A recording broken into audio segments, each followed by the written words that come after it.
Hey pre, kamusta? Yo, kumusta? Unang tanong, bago natin simulan ang ating episode. Saan ka nag-aral nung elementary, high school at college? Elementary ay sa CP Santa Teresa sa Bagong Bayan, Taguig City.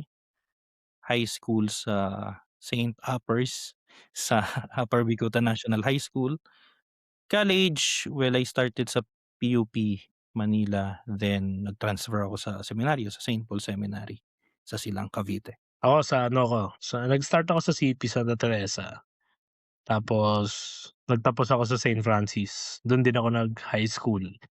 Ang dami kong ang dami kong pinasok na college, eh. Nakatatlo din ako. Ay hindi, lamang lang ako ng isa kasi dalawa ka naman, eh.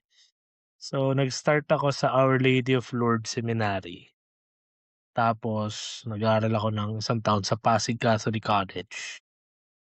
Tas nag-philo na ako sa Saint Anthony Mary Claret College. Ngayon bakit natin pinag-uusapan 'to? Today, the 28th of January, sa makabago o sa kasalukuyan pala, hindi pala bago. Sa kasalukuyang kalendaryo ng simbahan, we commemorate 'no, we celebrate the life, the works, and the legacy of the so-called angelic doctor. 'No, in the person of Saint Thomas Aquinas, the patron of students and the patron of Catholic education. Tama ba? Yeah, yeah, yeah. I was confusing with Saint John Henry Newman. Co-patron siya, oo, silang dalawa. Yeah, yeah, yeah. Catholic education. So ngayon, sa ating episode, tara mag-usap tayo tungkol sa edukasyon. So, natin patagalin, ito po si classmate Russell Ito naman po si classmate Lennon, at ito ang tamang usapan. usapang may tama.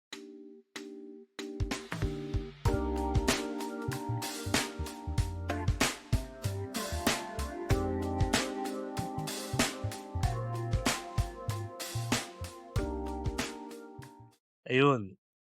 Pre, kamusta ka nung elementary ka? Anong mga memories mo nung elementary? Anong Nung klaseng student ka 'no? Klaseng student? Actually, may nakalimutan pala akong sabihin, actually transfer rin ako ng elementary. So, marami akong transfer sa buhay ko.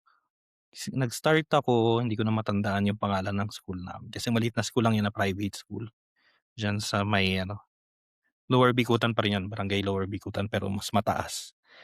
Teacher Mercy, yun lang tanda ko. Si Teacher Mercy lang ang tanda ko nun, eh. And then grade 3 ata ako lumipat ng ano, ng CP Santa Teresa. The same time na naging Knights of the Altar ako. So, nag-coincide yung dalawang yun. Anyway, so how was I nung ako ay elementary? I think I was ano, pangkaraniwan mong ano, elementary schooler na well, may mga friends at ano, tawag dito, nag-aral naman ako ng matino na I think so. Kasi nung lumipat ako ng CP Santa Teresa, ano ako nun, eh, nagsimula ako ng section 3 and then grade 4 section 1 tapos natapos na ako dun, 'no.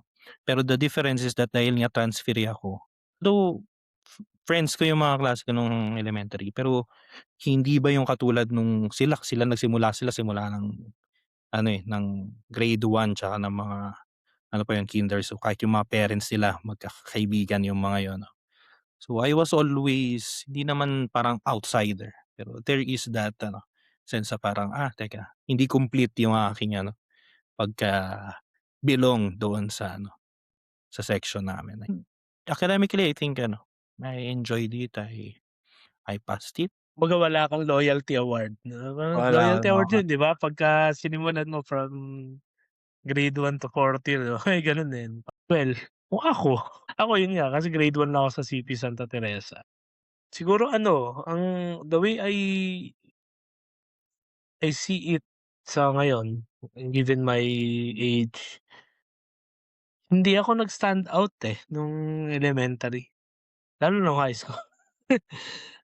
Pero ano ako nun, nag-i-struggle ako kasi wala akong pressure na natanggap.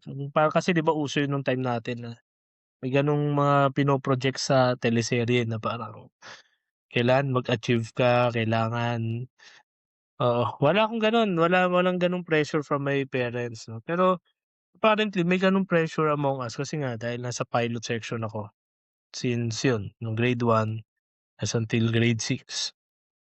Parang laging may pressure to achieve, eh. Well, tsaka wala pang internet nun na talaga. I mean, 'di Oh, pa gano'n hindi, eh, ka-sikat, 'di pa oo, gano'n yung iba kasi meron na, eh, 'di ba? may family computers na sila, oo, pagka Oo, medyo may ano ka, rich pero kid ka.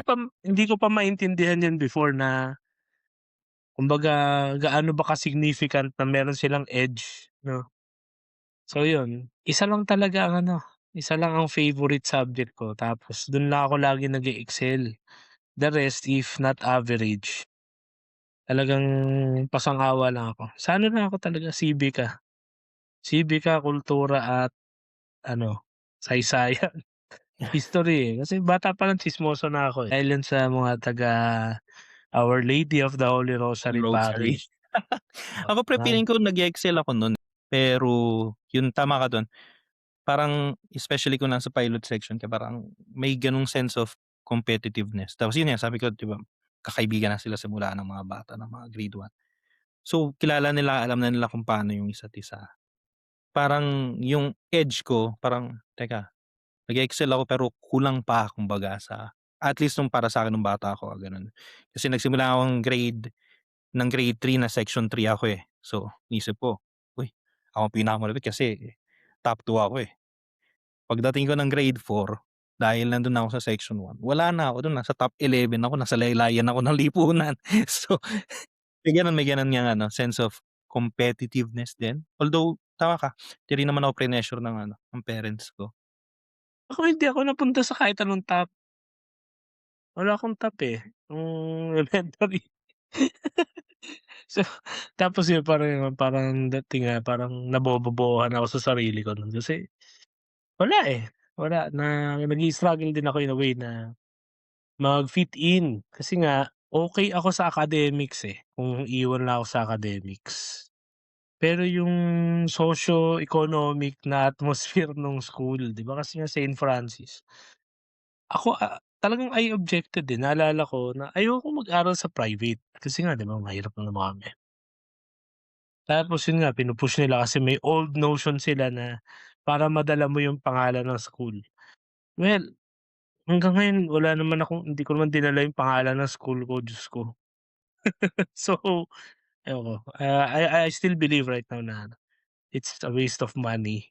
Talagang gustong-gusto ko nun na well moving sa high school din, ayokong mag-aral na sa ano, kasi magkakatropa na tayo nun, eh. Mm.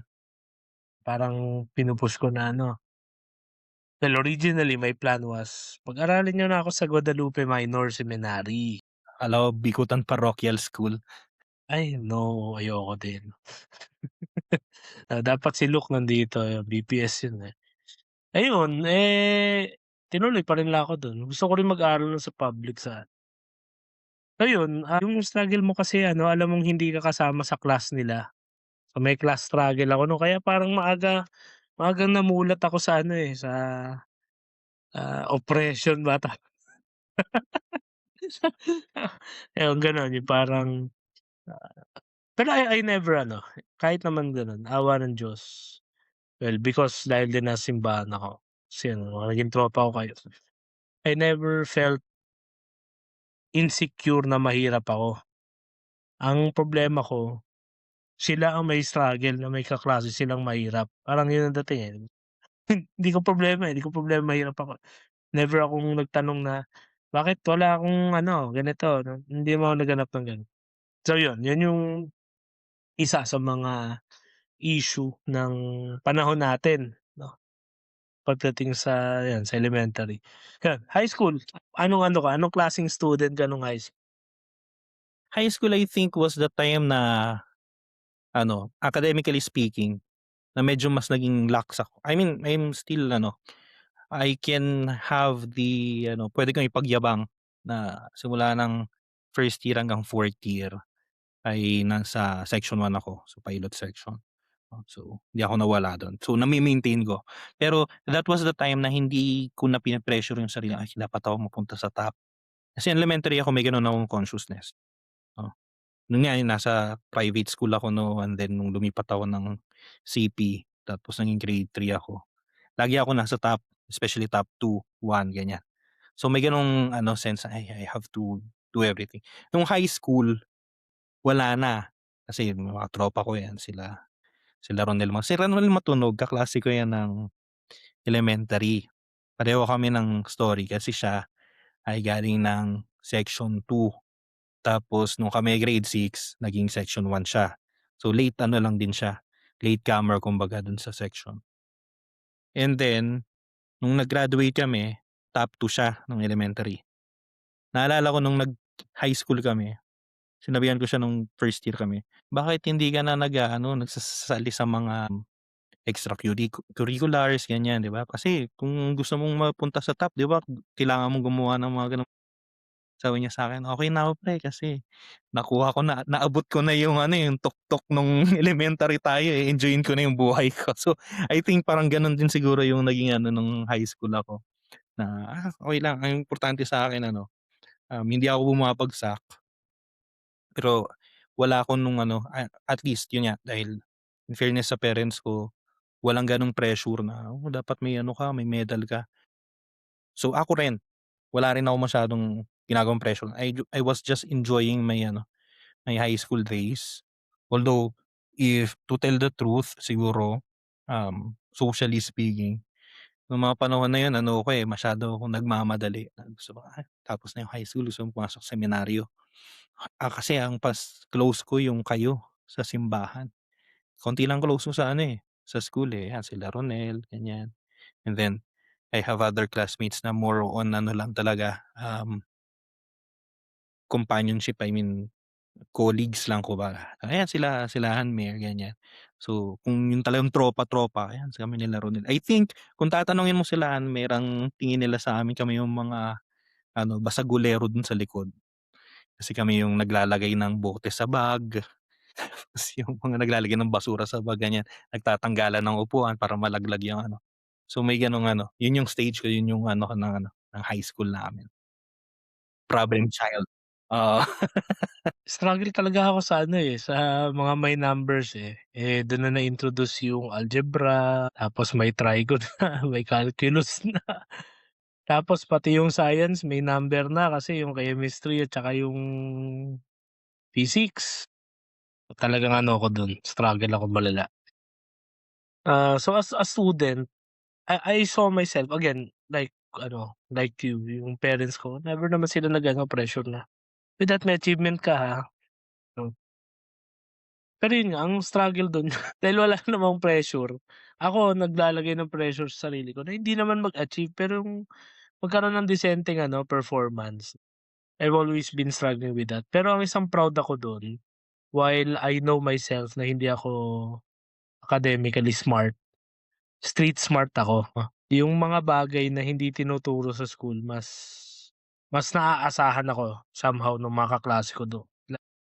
May project, 'yan didiskarte ako na madalas minsan yung I will go beyond the extra mile, puntang Divisoria ta's bibili ng materials, mga gano'n. Mga gano'n akong episodes, may mga gano'ng moments. Ta's 'yun everything changed nung mga third year na. Wala na akong paki sa pag-aaral, ayoko na mag-aral, eh, kasi gusto ko na magpare, eh. So, na ako nun, mas focus na ako, mas abala na ako sa simbahan kasi after school hindi na ako magbibihis kasi yung pantalon mo naka-slacks ka na, nakasapatos ka na, naka-white t-shirt ka na, eh. So, pupunta na ako ng parish, ta's nandun na tayo kukuwentuhan hanggang gabi. Ta's yun lagi ng gano'n. Tapos na-introduce tayo sa TLM Pasig, so mas nagkaroon tayo ng mas stable na community. Saka mas malawak yun pre. Mas Ta's malawak na nakakarating tayo yung ng Quezon City, nakakarating tayo ng Alabang. oo. O kaya parang never akong hindi hindi ako nakulangan sa sarili ko when it comes to like saying kasi yung iba, ikaw like you 'no ba, you have Ronel, you have Kier. Ako, blessing din sa'kin naging kaibigan ko si Ronel tsaka si Kier. Pero ako wala akong masabing gano'n na parang ngayon babalikan ko na tropa ko sa high school. Wala, kasi hindi ako belong, eh. Kasi mas na-belong ako sa community natin. Mas na-excite ako doon 'no, sa part na 'yun. Yeah. Pero sa tingin ko 'yun yung gusto kong unang ano, yung unang topic about education na pag-usapan natin. Has it been productive sa panahon natin, yung segregation ng section, section 1 tapos the rest. May gano'ng mindset kasi tayo, eh, na nakakalungkot dun in-instill yun ng mga teachers, at least sa kaso ko 'no. Pilot section yung tawag, eh, Yeah. pilot tapos kapag maingay kayo sasabihin, "Pilot pa man din kayo, kung umasta kayo para kayong mga regular." So, parang gano'n, parang kumbaga sa public school parlance, section 1 kayo pero bakit parang kung umasta kayo. So, may gano'ng klase ng expectation na ano ba, is it healthy? Ako para sa akin parang it never helped 'no, na okey lang mag-gather nung mga best of the best students, na talagang high achieving, pero yung to brand them and to really separate them in a sense na talagang actually hindi mo naman sila inangat talaga, eh, talagang pinagsama-sama mo lang sila, pero brinand mo sila na pilot pero it's almost non-existent naman talaga yung ano, yung differences kasi sa yung tinatawag naming regular sections, there are also achieving people there. Pero paisa-isa, dalawang subjects unlike yung mga pilot nga na you're achieving. Ako, barely scraping lang ako kumbaga ako yung latak ng pilot section. Kumbaga ako yung kung merong hindi kailangan dun sa eroplano parang tapos nandun lang parang so parang parang gano'n 'no, parang barely ano lang ako, barely nakakasabay kasi nga pahirap yung subject. Pero wala namang pinagkaiba yung subject the same lang naman tinuturo, mas magaganda lang talaga yung performances nung mga nasa ano. Sa'kin parang hindi siya naging helpful and hindi siya maging helpful mag-segregate ka, gano'n. Ikaw, ano bang sa experience mo kasi tulad niyan nabanggit mo section 3 ka ta's na-elevate ka section 1, parang may gano'n, eh, 'no, parang privilege ba siya? Kasi meron akong specific na kaklase na nung sinabing siya ay ililipat sa pilot, 1 week lang siyang pumasok sa'min. Second year ako nun, eh. 1 week lang siyang pumasok sa'min. Tapos the next week nagpalipat na siya sa dati niyang section, sa regular.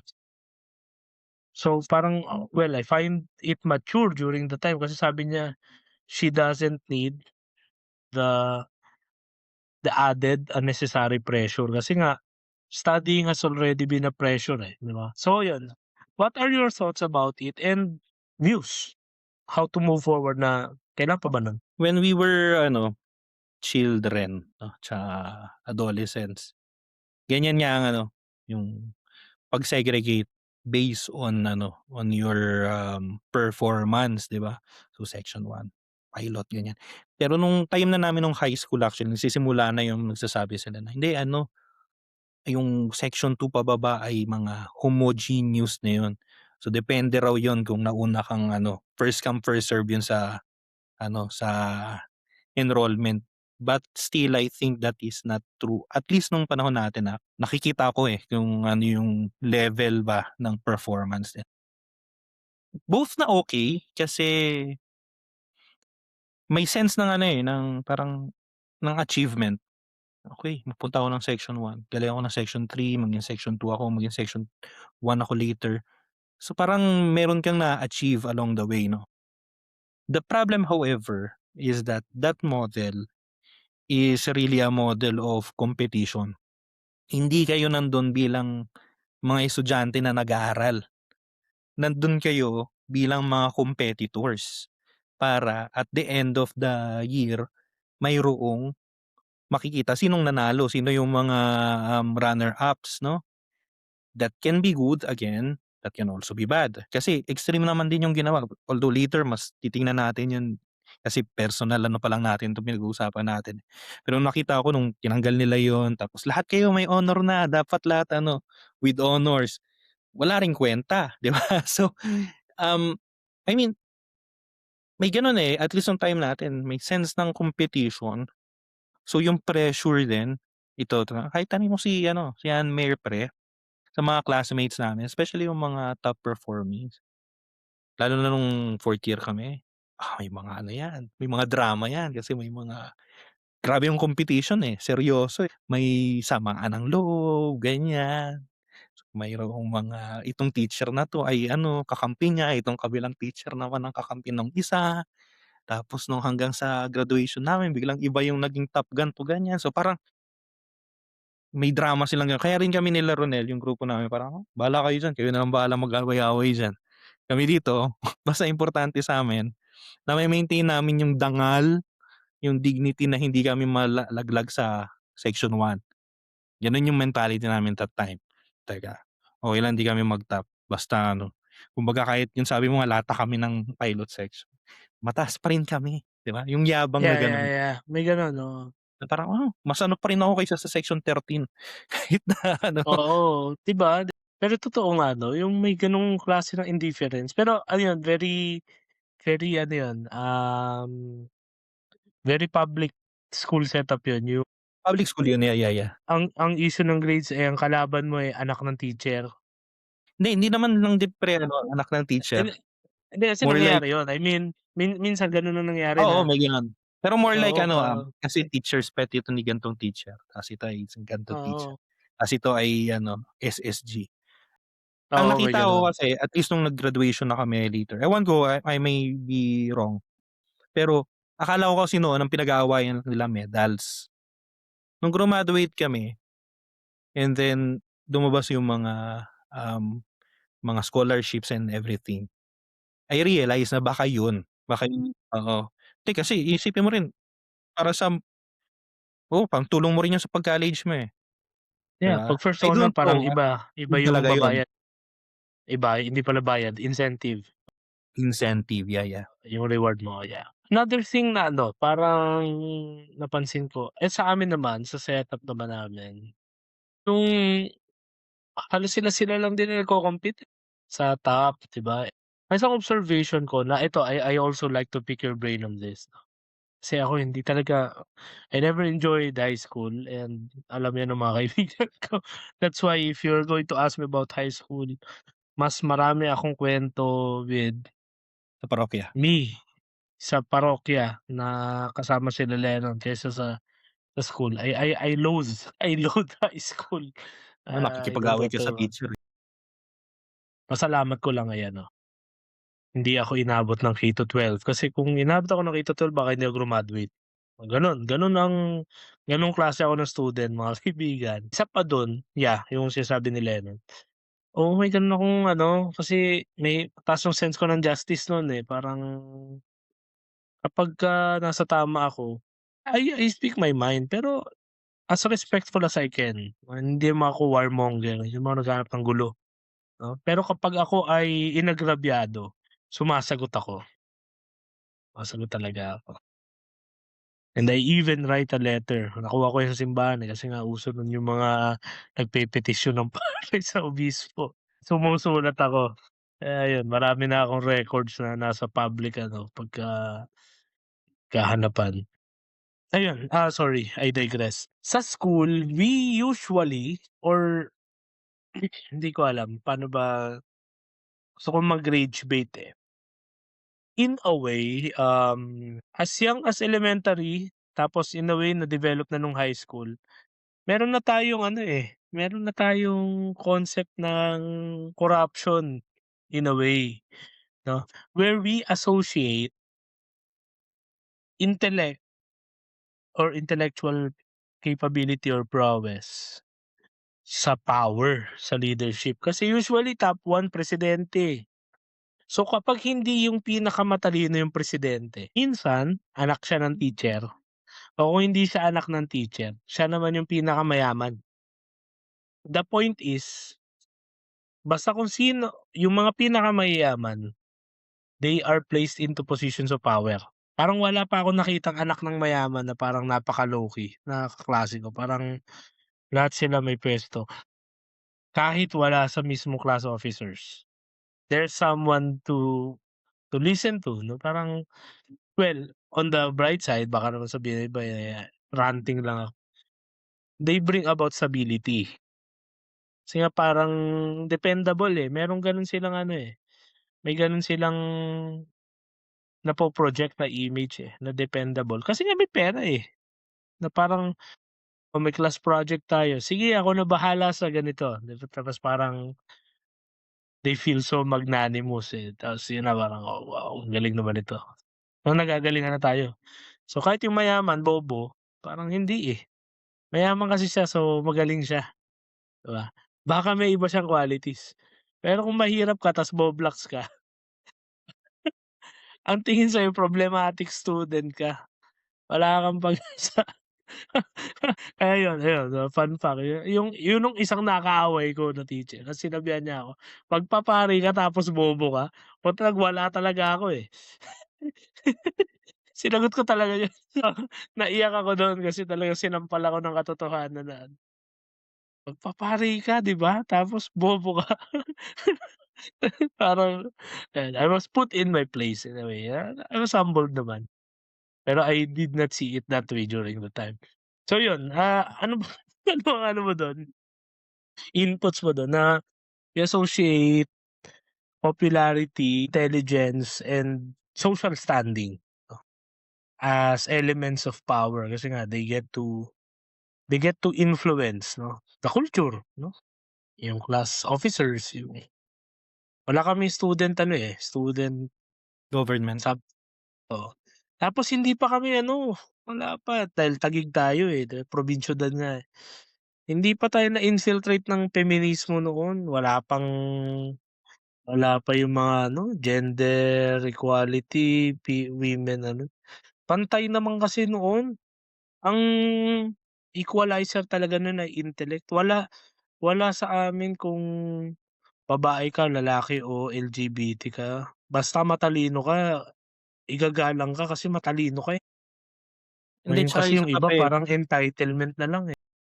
wala nung gano'n na pipilitin niya, "Ay, you have to respect." Kasi ewan ko at baka gano'n lang ka-privilege din yung situation ko nung high school na kami noon ay okey, basta gagalang naman babae yan, eh, 'di ba? Alangan namang kutungan mo lang din yan o kaya tawag na rin dito, hilain mo lang din yung palda, 'di ba? Sa aming mga boys, sige maghilaan tayo ng ano, ng pantalon, okey lang tapos tawa lang tayo, 'di ba?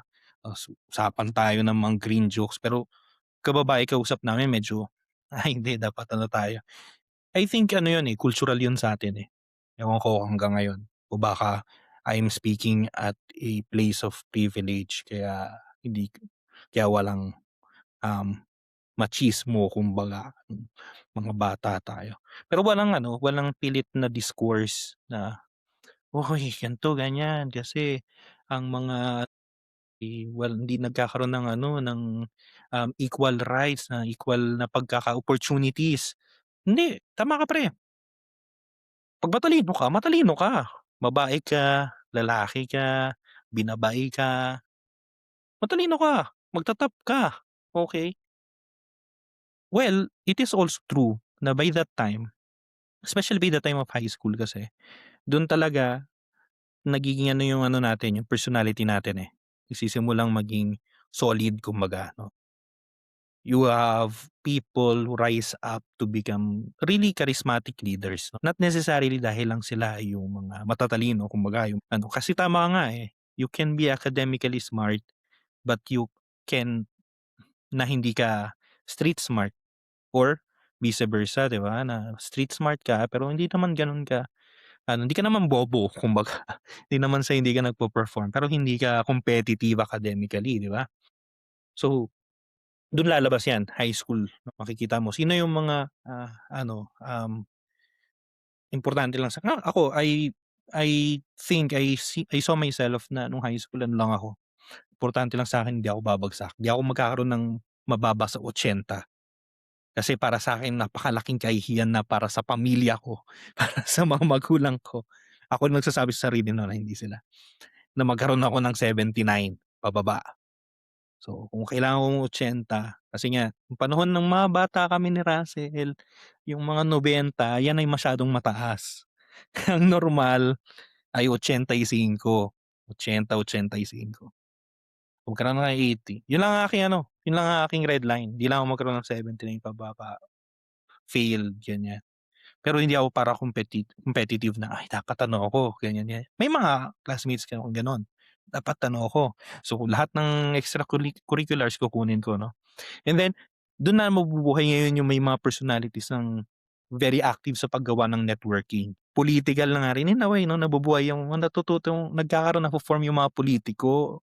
Not in a derogatory sense, in the most pure sense of the word, sa high school. Kasi you begin Yung or some, karisma, eh, oo, yung karisma, eh. charisma, yung pag-connect sa teachers, sa ibang mga students, sa ibang mga section especially.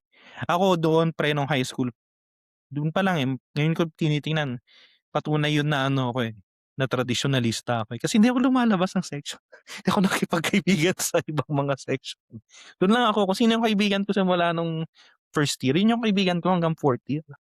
Kasi yung mga nakakausap ko na Yeah, yeah, mga yeah. classmates ko nung ano, nung first year, yun lang din yung nakakausap ko, I mean. Pero you have other people na mas meron silang ganong charisma na, they can go, they can talk Yeah, to they those people, transcend, yeah, yeah, they transcend. Kaya that's true. kami, may SSG kami, may Supreme Student Government kami.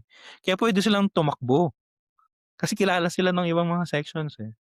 Of course, kung papasok tayo dun sa idea nga ng parang nagkakaroon na ng elites in that sense, well, we can say of course, hindi naman bad thing, pero dun din nagsisimula kasi dahil may mga tao na, may mga classmates na tayo na, um, more ano sila, mas outgoing sila, yun na lang, kaysa sa akin kunwari. So, mas may contact sila sa teachers, mas may favors minsan. Ay hindi yun dahil sa favoritism. I think that is more like dahil kilala na sila ng teacher, okey ito pagkakatiwalaan 'to. Anong pagkakatiwalaan ba nila si Lennon, ay gagong 'yan naglalagay lang 'yan ng bote sa bag nung kaibigan niya. Mataas grades Yeah, niyan pero nanggagago 'yan. Tapos yung mga kaibigan niyang si Ronel tsaka si Kier nagsayaw pa ng naka-bra dun sa ano, oh, 'di ba akala nila ako yung sayaw na yun, kahit wala naman akong kinalaman. So, I mean, may gano'n na they were given the sense na ano, yung tiwala ba ng mga teachers 'no. So, they have that. So, yun ang in fairness pre, although tama ka rin naman na may baka may laro rin yung privilege ba na merong mas may kaya o kaya meron silang mga family computers, so mas nakakapag-aral sila. Pero in fairness sa'min at least sa ano, sa experience sa'min sa public school, hindi, talagang ano, yung magdadala sa'yo yung charisma mo, eh. Bukod sa intellect mo, yung charisma mong makipag-connect, hindi yung pera mo lang. Okey, so siguro yun yung pinagkaiba nung ano natin, ng experience natin. Kasi nga, alam ko naman meron din namang mga may kaya dun mga kaklase ko, pero hindi level ng mga kaklase mo yung may kaya. Kumbaga, para sa amin noon, may kaya ka na pre kapagka umuwi ka ng bahay, tapos may naka-prepare ng pagkain sa'yo. yeah, yeah. Yung hindi ka nabibili sa karinderya. Grabe 'no? Oo, well yun dudugtungan ko yun, yung ganong klase ng mga kaklase, blessed sila dun, eh, kasi they have the money and they have the charm, and some of them have the brains, matalino sila, and, I give it to them. Talagang ano, they are capable, they are really intelligent. Yun nga, dahil nga hindi naman din yun yung aking track, hindi ko naman yung kinainggitan kasi kaaway nga nila ako kasi nga ako yung parang aktivista doon, eh. Parang anti-ano ako, eh, anti-structure ako, eh, ano tawag dun?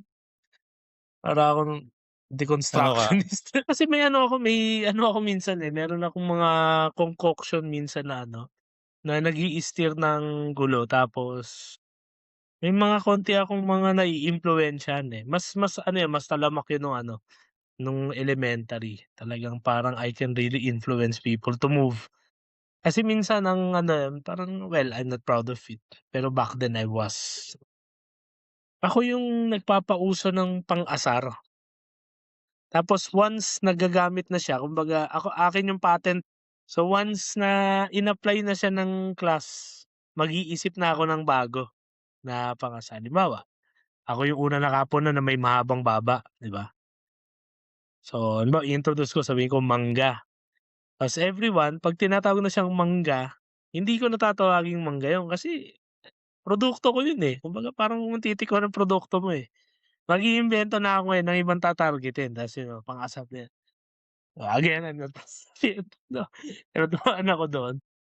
So may gano'n akong ano, may gano'n akong, klase ng ano, pagrerebelde sa ano, sa institusyon.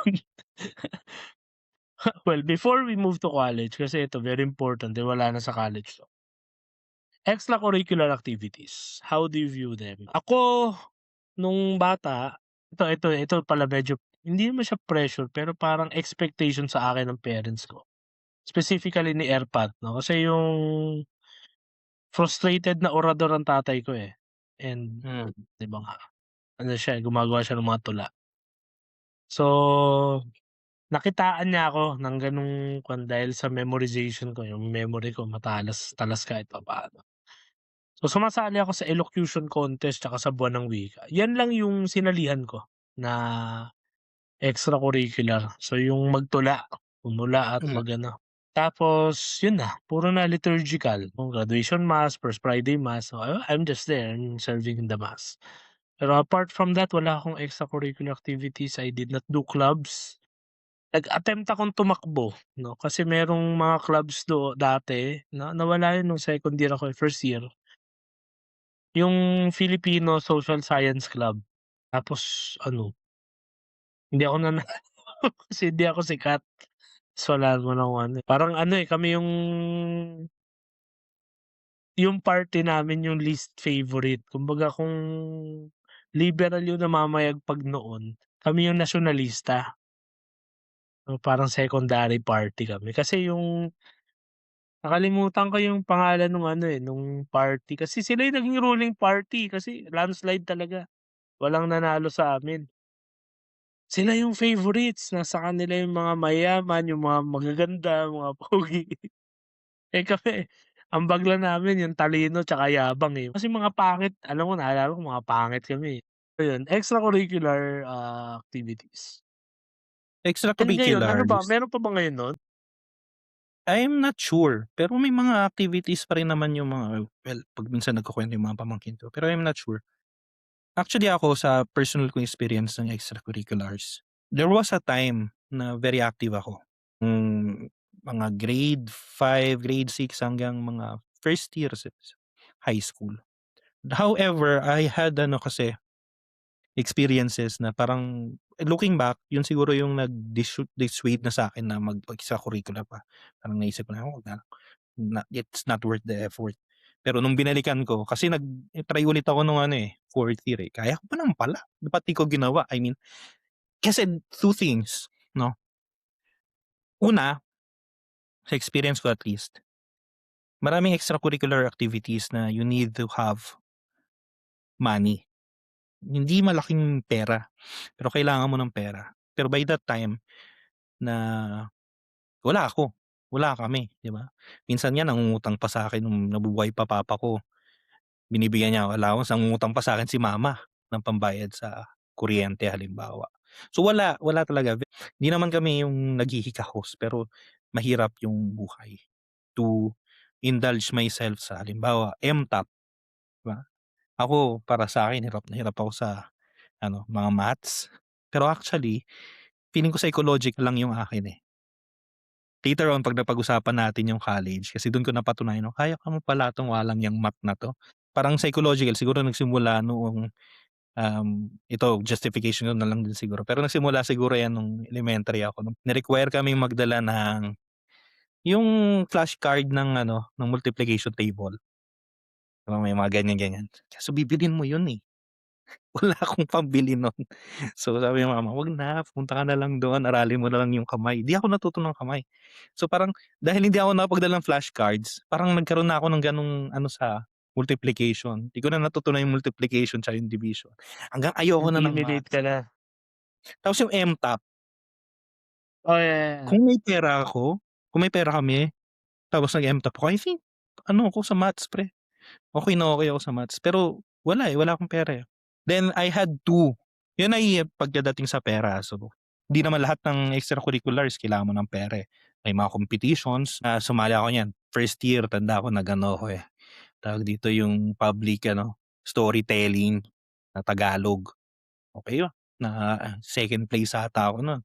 Nag-aano pa ako nun, parang nandun pa sa isip ko, ano ko 'to, time ko 'to, kailangan kong buong high school magsali-sali ng magsali-sali. At I had 2 experiences na siguro yun ang pinaka nag-dissuade sa'kin. The first one, ito kung nakikinig dito si Ronel, maalala niya kasi si Ronel yung pinakamatagal kong naging kaklase sa buhay ko, eh, classmate ko yun nung grade 6. Then nagkaroon kami na parang, mayroong quiz bee sa science. And then para makuha yung tatlo lang ang magiging representative ng section, dahil kada section tatlo yung representatives. So, top 3 na makakaano dun sa quiz bee. So nakuha na yung dalawa, pangatlo na lang ang natitira. Kami na lang ni Ronel and hindi, I mean may iba rin na kaming mga classmates pero kami yung kumbaga nag-aagawan dun sa ano, sa puwesto. Ta's tandang-tanda, di ko malilimutan 'yan, chlorofluorocarbon. Mali spelling ko dahil yung O at yung U baliktad. Si Ronel mali rin yung spelling niya, pero yung nag-check ng papel niya may crush sa kanya. So tinama. Tapos siya yung pumasok, 'di ba? Pero hindi pa yun, kaya hanggang ngayon tinatawanan ko lang yun kasi parang ano, hindi rin naman alam din ni Ronel 'no, later on lang ano na ewan ko naalala niya, hindi naalala niya yun, lagi kong pinapaalala sa kanya yun. And then when we were, I think first year high school, second year high school, gusto ko talaga dati mag-ano pre, maging part sa journalism, yung school paper ba. So nag-apply ako as editor ata yun, nakalimutan ko na, basta nag-apply ako. No? I prepared it. I think by the time na okay itong prepare ko. And then I passed it. However, nung nagkaroon na ng pinangalanan na yung mga ano, ilalagay dun sa journalism club, wala ako. Okay lang yun pre, kasi baka naman talaga mas maganda yung gawa nila. Pero siguro, nung panahon na yun, di ko lang din na-realize. Pero siguro ang hinahanap ko nun, yung feedback ba o bakit hindi ka natanggap. Isa pa yan ang problema. We can say na problema dun sa idea ng competition sa school. Na sometimes hindi ka feedback ka ng teachers mo, "Uy, bakit hindi ka pumasok sa top 10? Ito yung kailangan mong i-improve." Walang gano'n, eh. You are ano, eh, you are asked to really excel without people telling you ano yung kailangan mong pag-excelan pa. Siguro bibigyan ka ng ano, depende naman sa teachers 'yan. I had teachers na talagang hindi ko malilimutan sa buhay ko. Talagang sila yung ano, nagkaroon ako ng confidence sa magsulat sa English dahil yung teacher namin ng English nung second year, sabi niya sa diary ko, "You have the makings of a writer." Halimbawa. So nagkaroon akong confidence, 'di ba? Sabi ko, "Walang hiya pala, gano'n pala ako magaling pala ako magsulat sa English." So inisip ko tuloy baka kaya hindi ako natanggap dun sa journalism kasi Pilipino yung ano, ina-applyan ko. Pero yung that experience, that dissuaded me. So from that moment on, hindi na ako nagpa-participate sa kahit na anong extracurricular until 4th year, mayroong creative writing on the spot. Sige, try ko lang, trip-trip lang. Para lang ano, tawag dito, wala akong magawa nung ano na yun, eh, kasi wala namang klase. Puwang ako, sulat ako. Di ko na alam kung nanalo ata ako dun o second place, di ko na matandaan. Pero prove to me na, kaya ko pa rin pala. Hindi ko lang talaga na inano, tinake up kasi nawalan ako ng loob ng ano, nung time ng sa journalism. So yun yung personal ko na ano, na experience. So, I think yun din, extracurricular activities, they are meant nga kasi na yung ating academic, yung theoretical na pinag-aaralan natin sa classroom ay ma-apply natin sa practical, 'di ba? However, sometimes, at least sa experience ko, it also contributes dun sa idea nga ng competition, na you are there not as students, but as competitors of each other, 'no? Siguro kaya ako na-dissuade dahil din doon. Dahil nga competition siya tapos hindi ko alam kung bakit hindi ako nakapasok kumbaga. Hindi mo ako sinabihan, eh, wala kang nag-ano na, "Uy, alam mo kasi mali yung ano mo dito, eh, masyadong ano, personalized." 'Di ba? Puwede kang mag-improve dito ganyan, pero hindi ka namin kukunin. 'Di ba? I think that is education. Competition is the other way round na wala, 'di ka lang tanggap kasi mas mataas yung ano, eh, yung nakuha nitong grades ng isa, eh, 'di ba? So, at least yun yung aking bias na ano, kasi may personal akong ano, trauma. Yeah, me too. Unfortunately sa SFAC walang paper pero how I wish na makapag-contribute ako dun. Naalala ko when I was high school, nag-attempt ako sumali sa choir, pero hindi ako pumasa. Ikaw pumasa? Hindi ako Sa pumasa sa choir, hati-hati eh. ikaw ang pinaka-ano, May pinaka-umakanta ikaw, kumakanta, eh. hindi na ako Oo. kumakanta. Wala kasi nahiya ako, eh. Naalala ko hindi ko masabayan yung kanta. Wala, eh, wala ring liturgical ministry kasi nga non-sectarian yung school. So I only find Pangalan lang pala ang Saint Francis. Oo, talagang although sabi nga nila Catholic oriented, so from time to time merong mga masses pero it's very limited and, I really had to find my community sa parish. Pero I will never forget how I can still remember na as young as second year, I already have hindi pala, third year na rin pala. I already have strong opinions on things tapos hindi ko nape-perfect, hindi maganda yung mga scores ko sa formal theme. Pero I remember myself na talagang I took it seriously. Like kapag halimbawa tapos yung topic, own namin, isulat lang nila, word lang.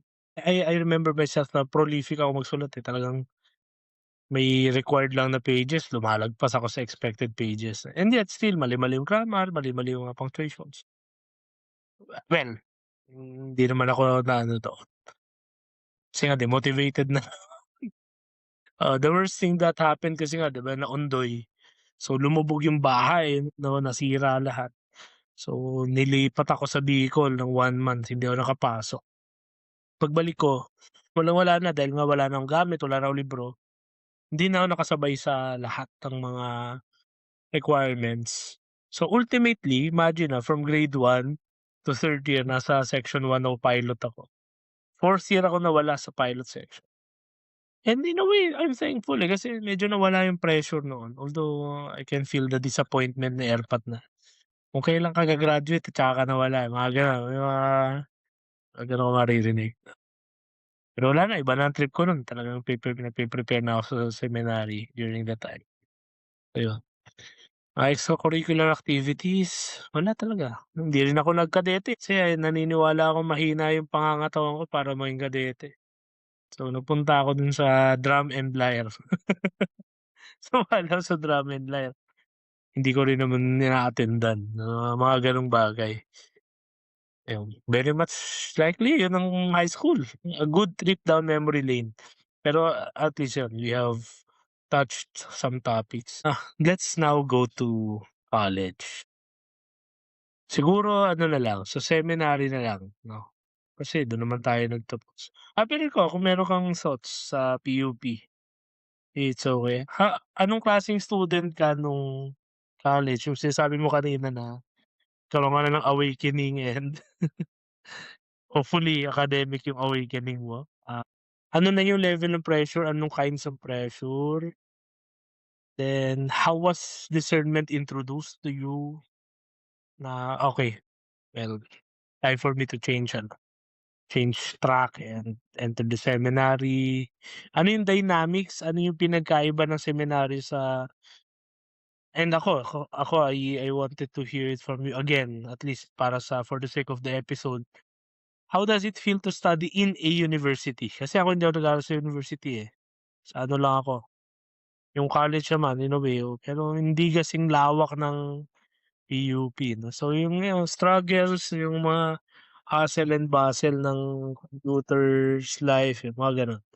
How do you yun, how do you see that and how did all of these factors affect you as a student? Kasi ako I believe meron yung mga impact, yung pag-commute, yung presyo ng pagkain, tapos kung matanda ba o bata yung prof, 'di ba parang iba yun. Well, I can say na in my own experience, I think nag-peak ako nung college, academically. Dun ko na parang na-realize na, okey pala ang ano, ang academic life.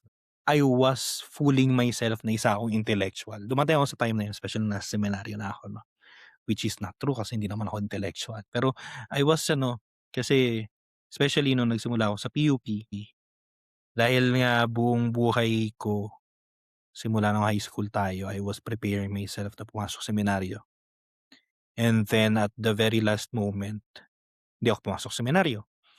I was giving so many, um, excuses, pero the fact is that 'di lang talaga ako handa nun, 'no. Wala akong kinuhang exams, eh, ng seminaryo, I mean, So, at the very last moment, 'no, well, of course nagka-girlfriend na din ako nun kaya rin siguro hindi. Pero at the very last moment, hindi pa rin ako nag-a-apply sa mga schools. Later on lang ako nag-a-apply sa PUP. Minsan nag-a-apply ako sa ibang schools kasi sumasama lang ako kanila Kier, yung mga classmates ko 'no, saan sila mag-ano, mag-entrance exam, 'no, kung papasa naman ganyan. Pero wala akong gana na pumasok nun kasi iniisip ko, "Hindi pa ako sa seminaryo, eh." And then ayun, kailangan na. At the end of the day, kailangan pumasok seminaryo ng ano, ng university. Late ano, realization ko dapat pala nag-entrance exam ako sa UP. Pero hindi ako nag-ano kasi nga seminaryo ako, eh, mas late ang entrance exam ng PUP. And then later on, yun, pumasa sa PUP, nag-apply. Kasi sa PUP ano, eh, pagkatapos mo ng pagka nag-ano ka, entrance exam ka, maglalagay ka ng tatlong ano, eh, top 3 na courses na choices mo ba. Wala akong idea, eh, kung anong aaralin ko, eh. Wala naman akong pinangarap kung hindi pumasok sa seminaryo magpari, eh. So ngayon, hindi na ako magpapari, anong aaralin ko? Ang alam ko sa seminaryo nag-aaral sila ng philosophy. Hindi ko alam kung ano yon, pero yun yung lagay ko number 1 kasi ano yan, buong buhay ko yun yung iniisip mo mag-aaralan ko, eh, philosophy. Number 2, gusto ko history, mahilig ako sa history na subject, history. Number 3, ano kaya number 3? Wala akong maisip. Medyo nakakapagtaka kasi wala naman akong ano, gana sa mga maths, kahit na arithmetic. Pero siguro dahil nag-political economy ang ate ko, sabi ko economics, economics dun, eh, number 3. Then I was admitted nga sa philosophy 'no. Siguro I was there just 1 year sa PUP 'no, dahil nga wala akong kakilala. Nasa seminaryo na kayo, nila Michael, nila Francis, and then mga classmates ko, yung mga close ko talagang mga classmates ko, wala naman sa PUP. Si Ronel nag-aaral sa Adventist, si Kier sa TCU, and then kahit yung mga classmates ko lang na ano, na hindi ko talaga yung tropang-tropa, I mean, may mga nag-aaral sa Santa Mesa pero hindi hindi ko sila ano, kasi ang laki ng yun is pa yun yung ano, yung sinasabi ko kanina isang malaking university. Ang laki kasi ng Santa Mesa, nakakakita lang ako ng mga luma kong classmates ano, eh, nung high school classmates ko once upon a time, 'di ba? Meron ako dun na hindi kami close nung high school, pero dahil siya yung lagi kong nakikita, sila pala 'no. Yung isa ay kinuha niya political economy, tapos yung isa ay tourism. So, naging tour guide ako ng mga tourism students sa ano, sa, Intramuros na, but that's a story for another time. Yun, medyo naging close ko sila dahil nga may ano, may need ka ng community 'no, ng stability. Pero siguro dahil din dun dahil hindi ka stable, naghahanap ka after ng 4 years mo ng high school meron kang ano, eh, identity. Ngayon naghahanap ka, anong identity ko? Ako ba ulit si Fred na magpapari, na tatawagin nilang father, o kailangan kong mag-build up? Hindi na ako magpapari. So, kailangan kong mag-build up ng sino ako, kuha ako ng philosophy. And really, I was captivated by philosophy. That by that time actually, nung first year, I was convinced, tapos sakto pa yun corona trials yun, eh. So, I was convinced na, "Okey, ganito ang plano ko sa buhay. Tapusin ang philo, may dalawa akong posibilidad. Either mag-law ako or tutuloy ko yung philo tapos magdo-doctorate ako, magiging ano ako, sikat akong ano." 'Di ba yung mga idea natin ng mga karangyaan na may sikat akong philosopher na Filipino philosopher na ano, magtuturo ako sa mga universities, ganyan 'no. And I was actually, I think by that time, nandun na ako on the way. Kasi I became someone na I did not dream nung high school ako, naging presidente ako ng klase. Although that was because of a coup, dahil sa kudeta. Hindi kasi may presidente kami ng klase, ng section, ng block section. And then, eh, weird kasi siya in fairness, tanong niyo na lang kay Doc Joyce. Weird kasi siya. So, parang at the middle of the semester, parang yung mga classmates, yung mga ano namin, sa block namin ay parang nawi-weirduhan na sa kanya. So, biglang may nag-motion na, "Palit tayo ng ano, ng presidente." Tapos ayun, naipasok ako 'no. I was thinking, "Okey, dahil presidente ako ng block, magiging active na ako dun sa" meron kaming tinatawag na ano, na Societas Filosoffiae. So, parang club yon ng Philo students, eh. So, maging active ako dun, magkakaroon na ako ng connections, ng network. Then yun maging network ko later on kapag nagtuloy ako, nag-masters ako, nag-doctorate ako, parang ano na, okey, I am for the academic life. Pine-prepare ko na. Although ito walang kinalaman dun sa usapan natin education, pero there is something that happened. To cut the long story short, the end of the day, the end of that year, I was called by the Lord na pumasok sa seminaryo. Drastic change. Kasi mula dun sa napagkalawak mo na PUP Santa Teresa, Santa Mesa, kailangan mong gumising ng maaga, kukuha ka ng tren, unang araw ko na-hold up-an naano pa ako, nadukutan pa ako nung bago kong cellphone. Tapos pupunta ka dun, tapos buong araw ka dun, tapos dahil wala kang pera maglulugaw ka lang sa Teresa Street. And then seminary, 'no?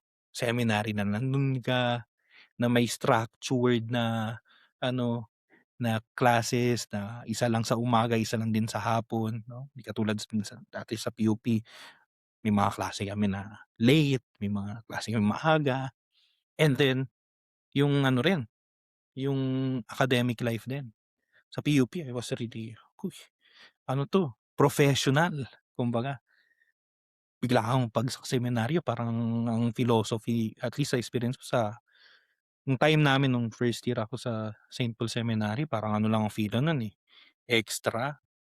Walang minatbat sa ano, um, sa curriculum ba ng PUP 'no. Kunwari walang phenomenology dun, eh, aaralin mo lang yun sa ano, eh, sa history of philosophy, 'di ba? Pero I still have that, yung nakuha ko sa PUP, kasi in fairness sa PUP talaga ako na-inlove sa philo. So, I still have that nung ako ay nasa seminaryo na, I want to be ano, an academician. Gusto ko after kung matuloy man akong maging pari, gusto ko mag-MA ako ng philo, mag-doctorate ako, magtuturo ako. Dun ko na-realize yung aking ano, yung aking vocation, charism na magturo. And I was performing well because of that self-delusion na ako ay academic, ako ay intellectual. Well, siguro naman talaga rin ay grasya rin naman ng Panginoon yun, dun na ako nagkakaroon ng ano, mga Dean's Lister, mga ganyan na ano, 'di ba? Mga ikakayabang mo ba nung that time, ay Dean's Lister ka every year, every semester Dean's Lister, 'di ba? Although hindi ako naging cum laude at proud ako dun, kasi bukod sa dahil transferee ako at parang politics o policy ng seminaryo na dapat nagsimula ka dun. Bukod dun kasi hindi ko inulit yung maths kasi sa PUP, algebra, yung maths sa'min diyan tinatamad ako dun. Tapos matanda yung teacher namin. Bumagsak ako dun sa first, yung ano, anong tawag diyan? Prelims, yung sa gitna, Midterms. midterms, bumagsak ako dun, 5 ako dun. Pero kaya sabi ko sa inyo kaya ko, eh, kasi sinipagan ko yung ano, eh, hanggang finals, eh, naka-tres ako. So, ibig sabihin kung 5 yung una, ibig sabihin naka-uno ako dun sa ano, sa finals para ma-tres yun. Naka-tres ako.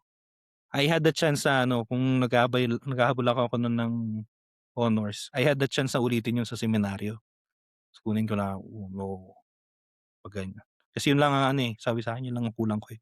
Hindi na, papahirapan ko pa ba sarili ko, okey na ako. Kasi I was sure, I was performing well. Kasi nga yun nga, dino-delude yung sarili ko na intellectual ako by that time. Which helped me rin naman. In fairness, I fell in love sa studies, I fell in love sa philosophy, and I fell in love sa pagtuturo. Yeah, usapan natin yun mamaya. Well, ako dahil, nag-pick ako sa claret, pero nagkaroon ako ng inkling na hindi ako Boblox nung ako'y nasa Lourdes. Kasi nahihirapan ako sa reading comprehension, sa pag-construct 'no, yung research paper ng ano, mga outputs. Pero alam kong kaya kong mag-illustrate, mag-demonstrate, kaya kong mag-identify. Mahina ako sa objective type na exam, especially kasi hindi ako pala review, kuwan ako, stock knowledge. Tapos hindi ako nagsusulat sa notebook, 'no. So, kung ano yung tumatak sa akin, yun lang din ang nape-perform ko sa quizzes, sa exams. That's why hindi rin ako talaga matalino per se na talagang nag-e-excel. Pero natuklasan ko hindi ako Boblox kasi yung mga paborito kong subjects tulad ng creed, kasi may creed kami, sa Lourdes. Creed, commandments, lahat ng theology subjects, wala akong dos diyan, hindi ako naka-dos. Lahat yan mga 1 point something. Tapos Latin, may Latin pa, naabutan ko pa ang Latin. So, nag-aral ako ng Latin, nag-aral ako ng Spanish, yan. Latin 1, Latin 2, Spanish 1, Spanish 2. Ta's may Spanish reinforce sa claret later on. Natuklasan ko meron akong capability, 'no. Ta's like you, meron akong proud moment kasi chinallenge ko ang sarili ko sa algebra, college algebra at trigo. Sabi ko, bobo ako nung high school. So, I'll just test myself kung talaga bang bobo ako. Turns out, if I just give my mind to it, talagang mag-focus ako at ako ang style ko, natuklasan ko, ang learning style ko, hindi sa akin nagwo-work yung pure memorization lang. Kailangan ko siyang ma-integrate. Tulad niyan halimbawa sa liturgy, 'di ba? Hindi sapat sa akin na alam ko lang yung rubrics. Kailangan alam ko yung historical underpinning kung bakit siya ginagawang gano'n. Once alam ko yun, kahit makalimutan ko yung pinaka-rubrics, babalik ako't maaalala ko yung rubrics kasi alam kong na-integrate ko, to the point na kaya kong ituro yung isang bagay. Dun ko nakikita yung strength ko. Kaya nga ito, itong tamang usapan, 'di ba? Ito yung karamihan sa mga topics natin puro mga ano 'to, stock knowledge. Hindi naman ako nakakapagbasa na, wala namang gano'ng academic discipline. Pero dun ko natuklasan sa Lourdes na hindi ako Boblox. Nag-struggle ako nung pumasok na ako sa PCC kasi in a way, pinagdasal ko din naman 'yun na maka-experience naman ako ng college sa labas, 'no, yung normal college life. At totoo, tama yung sinabi mo na paiba-iba yung oras, may time na may schedule ang gabi, bagay na hindi puwede sa seminary kasi may prayers 'yun tapos may meal 'yun. So, natapos siya very, very secular yung buhay ko sa PCC, hindi ko rin siya na-enjoy. So, later on, I entered again seminary, second time.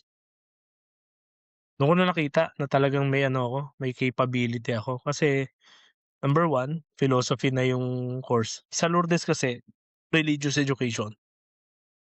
Ang pinagpapasalamat ko lang din sa Lourdes, naubos ko na yung ano, kasi umabot na ako ng second year, Naubos ko na yung mga minor GE. subject. Oo, mga GE, kuwan. Kaya konti na lang kinuha ko sa Claret.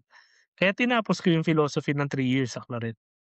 So doon, pagkapasok ko ng Claret, yun, yung sigasig, yung enthusiasm sa philo talagang talagang ano, except philosophy of science tsaka logic. So yung mga computation na naman. Tapos yun botany, may botany kami kasi nga old Spanish siya nung Claret, tsaka physics medyo dun lang ako mababa. Pero yun lang din pinagmamayabang ko wala akong tres, di ako nagka-tres kaya ako naging cum laude, na naging kontrobersyal kasi after namin bawal na, bawal na mag-cum laude ang transferee. So ako yung ano huling record holder, parang ganon yata or may isa pang batch after us. Anyway, well hindi hindi ano, hindi not worth bragging naman din yun. the thing is parang enjoy na enjoy ko yung college kasi napaka-school bukol ko. Tapos yung sinasabi mo na pang SSG nung high school, dun ako nag-bloom kasi dahil nga ireg ako, so first year hanggang fourth year kilala ako, eh. To the point nga na yung alumni class namin, yung batch namin sa alumni, vice president ako kahit hindi ako tumakbo, eh. By popular acclamation lang yun kasi nga yung presidente dapat Clarician. Ako na yung vice kasi ako yung extern student. Sige si Russell mga gano'n. May gano'n akong klase ng ano, popularity noon ta's kapal ng mukha. Sumali pa ako ng Battle of the Bands nun, bagay na hindi ko na na-imagine nung ako'y nasa high school. So, I was really friendly ta's yun aktibista pa din naman ako nun kasi may mga nakakaaway pa rin akong ano, pero tumatatak naman ako sa kanila na hindi ako disrespectful. I'm just being sabi niyo kasi maging free, eh, 'di ba? Eh, ta's ito free ako ta's sino-suppress niyo may gano'n akong ano, eh, na parang, academic freedom sinasabi niyo tapos 'pag mga gano'n. Pero more on the Catholic side kasi marami sa mga kaklase ko atheistic na yung mga isang isang reklamo ko yun, eh. Kaya puro atheist na yung mga philosophers na pinag-aaralan namin, eh, medyo ini-strike ko yung balance sa'min. So, kasi naging dean ako, student dean ako ng academic sa seminary, ta's naging librarian ako. Kaya ko tinanong sa'yo yun, yung mga factors. Kasi for me, yung college life it mirrors 'no, hindi lang siya preparation for what is really to come. Pero some of the professors that we had, they treated us as adults already. Unlike ito nung ating next segment na tayo as educators, so bilang nagtuturo na. Nung students tayo trato na sa'tin adults. So kapag talagang halimbawa, ayaw lang sa'yo dahil personal na may galit sa'yo, nangyayari sa totoong buhay, eh, may taong mamemersonal sa'yo. May mga maiinggit sa'yo, may makakaaway ka kahit hindi mo sila kilala. Very true, 'di ba, sa totoong buhay. And the factors around it 'no, help us 'no, yung tinatawag na discernment. That's why it's very ano, it's very powerful yung sharing mo na how you were able to discern priesthood kasi some many of us 'no, most of us, swerte tayo kasi yung pinasok natin yun ang gusto natin. Pero mas maraming mga students na Filipino na hindi nila trip yung course nila, they were forced into that course, they were forced to finish that. In the end, hindi rin nila makuha yung target job nila, then they have to settle in a very different job and dun sila maggo-grow, dun sila mag-aano, dun na lang sila makakabuo ng niche 'no. And it's very well, tragic is a word perhaps 'no, it's sad to witness this kind of phenomenon kasi I believe our our young people 'no, yung sumunod sa ating generation, they deserve better 'no. Tayo, yun sana kung na-perpetuate lang din sana yun na yung proper na treatment. Pero I believe naman even right now, yung mga educators natin they are more professional than the ones we had 'no. When it comes to academic rigor, meron pa rin naman talagang magagaling. Ang daming magagaling sa atin pero yun yung struggle yung avenues for discernment parang na-watered down ang dating sa akin 'no, after quite some time 'no. Unlike us kasi, ayun isa sa mga fun fact dun sa mga kakasubaybay lang sa tamang usapan, gusto ko mag-PUP nung lumabas ako ng 2012. Kaya ako napunta sa PCC kasi hindi ako tinanggap sa PUP. Despite nakaabot sa presidente yun ng PUP, sumulat ako na ibalik niyo na ako sa first year wala akong problema. I don't mind mag-freshman, wag niyo na i-credit yung subjects ko, kahit ulitin ko lahat. Kasi gusto ko mag-PUP, gusto ko mag-Philo. Ang mga kadahilanan nun kasi ₱12 lang yung unit 'no, tapos isang tren lang yun from Bigutan to Santa Mesa. So, napakalaking katipiran ta's yung sasarap ng pagkain dun. Hindi pa ako ganito kataba nun, talagang payatot kami. Pero yung pagkain kasi merong tinatawag na student meal combo, isang gulay, isang ulam, tapos isang kanin. ₱27 lang, 'di ba? Kasi yun siyempre dahil nga nakaka-inspire yung kay Lennon din yung si Lennon nagto-tour guide sa'kin, dinadala niya ako sa kung saan-saan. Nagalit pa nga yung araw na tinatawag, yung registrar's office kasi meron na akong prospectus, yung tinatawag nilang R0. Binigyan na ako nung dean kasi natuwa sa'kin yung dean, eh, yun naman that's the thing during that time, they have a soft spot for former seminarians who wanted to start anew 'no, kasi batang-bata Ikaw kasi yung alay ko pre kasi paalis na ako nun, eh. oo, kasi Usapan aalisin na namin yun ng nun, dean ano, eh, "Wag kang papasok sa seminaryo, ay yung usapan namin bago ano, eh, umpisa na." oo. O tapos yun nga si Ka Abe Tuybeo sabi niya, "Wag ka ng bumalik para matikman mo yung mga putahe ng Diyos." Siyempre ako naman si tanga talagang tuwang-tuwa ako. Ayun, hindi nga lang natuloy pero yun may gano'n.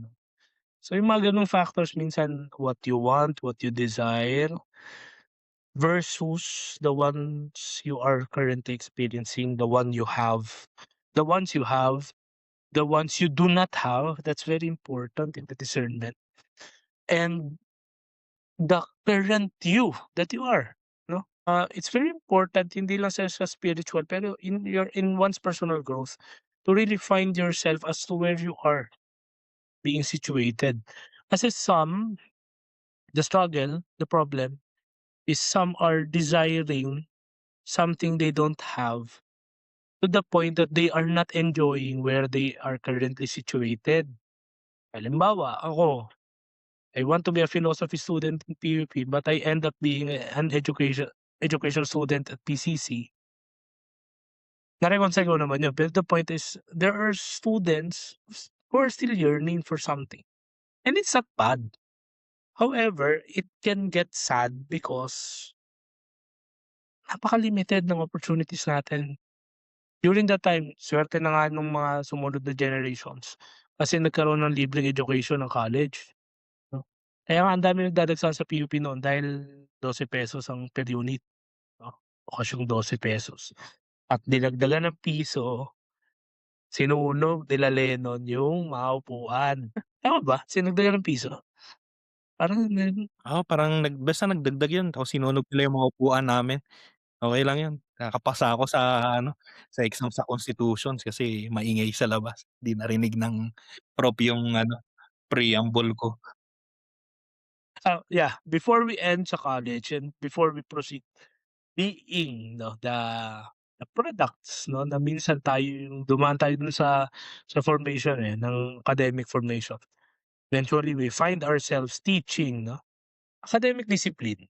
Ano contribute sa'yo ng philosophy na talagang yun nung ano, masasabi mong it really shaped you, not really change kasi hindi naman lahat nababago ng philosophy, pero yung na-shape ka 'no, yung the manner by which you perceive the world, the manner by which you deal with people, ano yung mga sa tingin mo parang, ito yun, dito yun, dito ako tinamaan, dito ako nag-grow, dito ako nag-mature. Siguro yung ano pre, pagiging critical, yung pag-treat sa studies as for study's sake. Kasi yun ang pinagyayabang nating mga ano 'di ba, philo graduates 'no, philosophers quote unquote, na we are ano, doing this for Sophia's sake, for wisdom's sake, not ano, disinterested 'di ba? Tapos may yabang tayo na ano 'di ba, kasi yung iba they are doing that for, job later on 'di ba? Kasi nga pang-unemployed ang philosophy 'di ba? So parang may ano tayo na ano na hindi kasi commercialize yung aming ano, yung aming course. Kahit nakakatawa yun at kahit na parang ano lang yun, sour graping lang yun. I think mayroon dun ako talaga natutunan na matindi na you study because you love the topic. I think yan yung isa sa ano, eh, sa pinaghihirapan, suffering 'yun, sa suffering ng maraming estudyanteng Pilipino. Kasi nga we have this ano, eh, culturally speaking, we have this idea na you take a course sa university, sa college for a future job. Kasi nga, in a way, for better or for worse, I'm not saying na bad 'yun. For better or for worse, we treat our children, your children, wala akong anak so far sa pagkakaalam ko. Your children, we treat them as if they are our ano, investments. May bahaging tama naman dun kasi you are only ano, eh, tinitingnan mo lang ano maging okey sa kanya para sa kanyang ano, kinabukasan, 'di ba? Hindi naman tayo lagi dapat idealistic lang na, hindi, let them ano, take what they want." Pero yun yung nagiging suffering, yun yung nagiging disconnect. Kasi when we study something, when we take something just because of a promise of tomorrow and not because we really like that thing, that course, that will make us suffer, no? And that is one thing na I think I am very thankful sa philosophy na tinuro sa'kin, eh, you study philosophy, wala kang kinabukasan dito. Ang magiging trabaho mo after ng philosophy ay hindi puwedeng apektado, maimpluwensyahan ng philosophy, pero walang philosopher na trabaho. Kung gusto mong may mapakinabangan yung philosophy degree mo, mag-law ka, mag-HR ka, mag-teacher ka, ano, turo ka rin na maging academician ka. Pero wala yung ano, katulad kunwari magbo-board exam ka tapos philosopher ka, walang gano'n 'no. I'm not denigrating other ano, courses. Pero yun, siguro yung joy ba ng pag-aaral dahil yun yung gusto mo, eh, and that is very cultural, kasi halimbawa dito sa Europa, of course, the situation is very different kaya rin kaya nilang gawin. Halimbawa dito may mga ano kami, may mga tawag dito, may mga empleyado kami sa bookstore, eh, ano, yung isa nga may MA sa History of Art. I mean, nag-aral sila ng gusto nilang aralin. Later on nila pinroblema ano yung tatrabahuhin nila, paano nila isu-sustain yun. For self-improvement talaga yung pag-aaral. I think that is something na natuto sa'kin. I'm very privileged, that is true. I did study philosophy because that is something that I really, really want, no, I really like. And nung nagturo rin ako, kasi nagturo ako ng senior high school, and some of my former students are now ano, professionals din, and I'm really happy when I see them, especially yung mga naging teachers na rin, 'no. Kasi, I was insisting din that time. I know na napaka-idealistic nun, and maybe most sa karamihan sa kanila hindi puwedeng mag-apply, pero I was insisting. Kasi nga grade 11 sila, they are already at the threshold.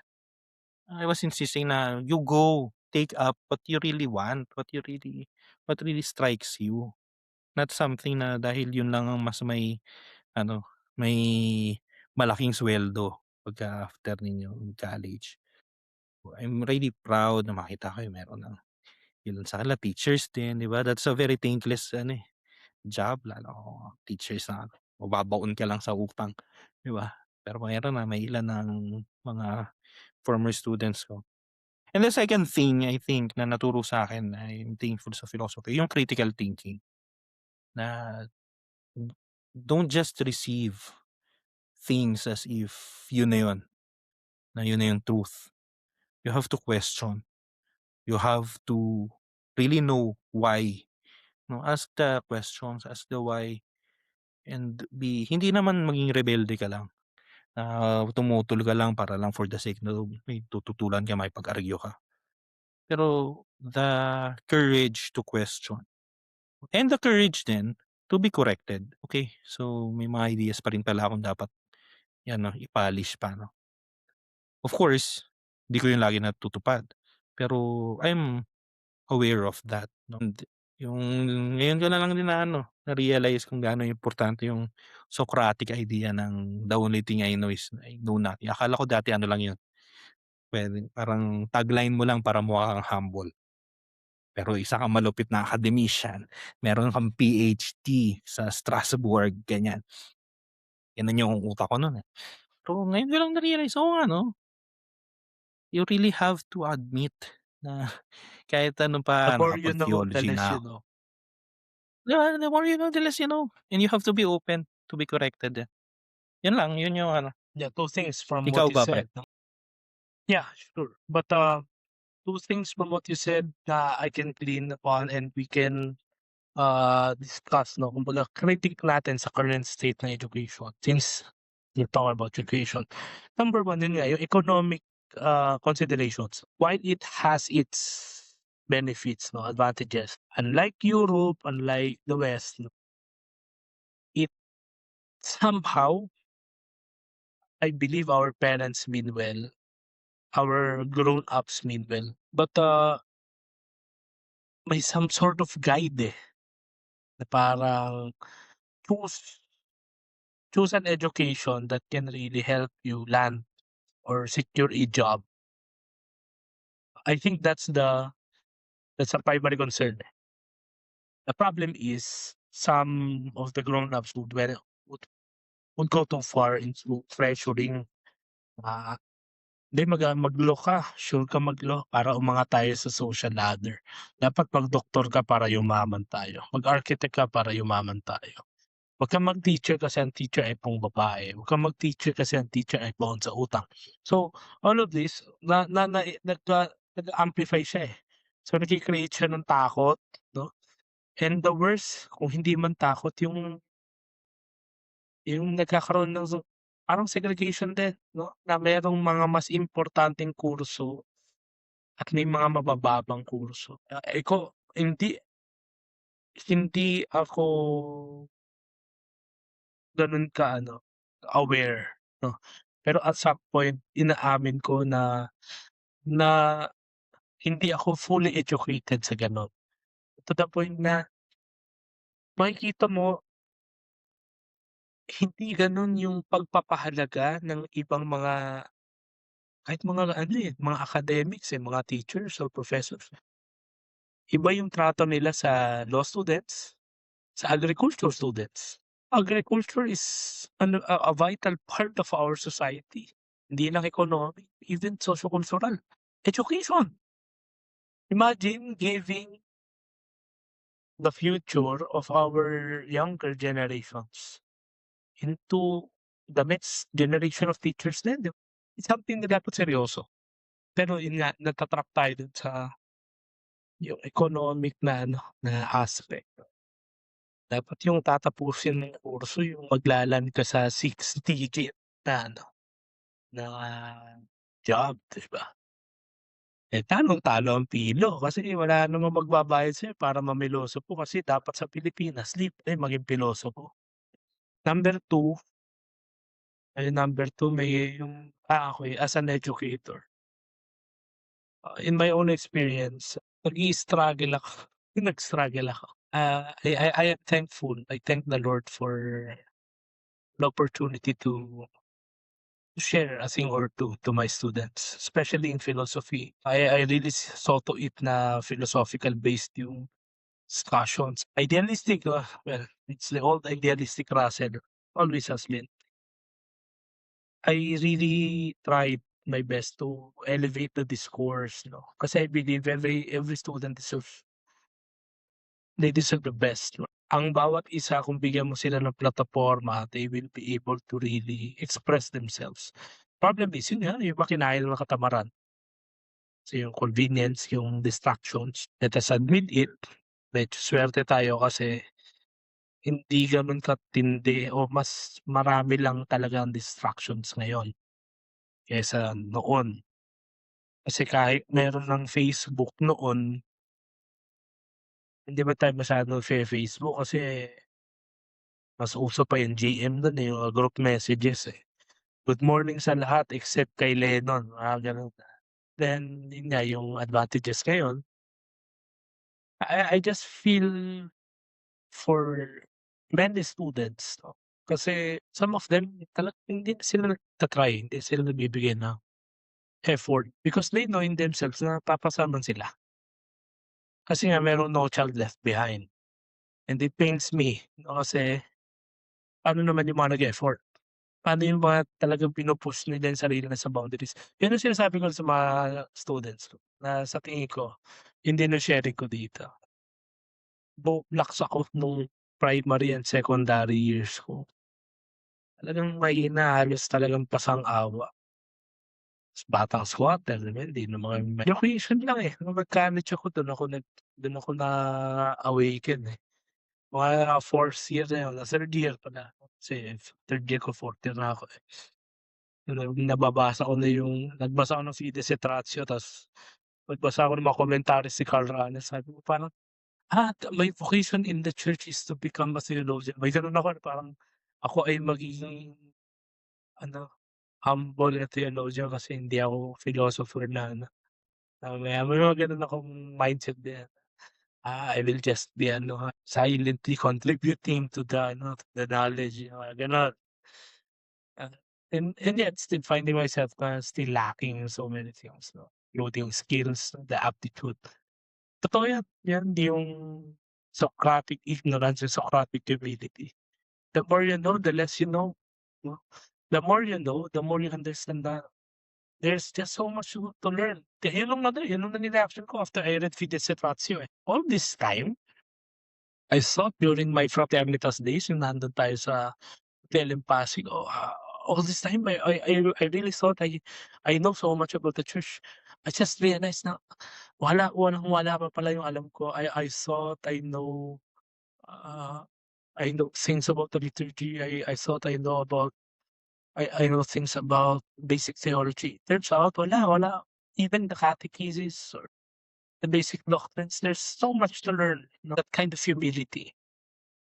And yet still, the the thing is, which is now, no, in a way, my critique of the current state of education, we have robbed, well, if I may so be bold to say, we have robbed our children, the young, not the young ones, the current generation of the young Filipinos students, the opportunity to really search for knowledge themselves and to ano, to exercise humility in a way, as sa kanila.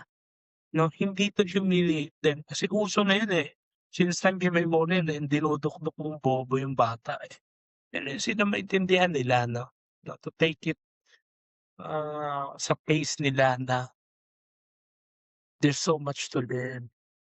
Bakit? Inala na natin sila ng concepts tapos nilulunod natin sila dun sa demand ng quantity. Sobrang dami ng oras for study, then sobrang dami ng modules.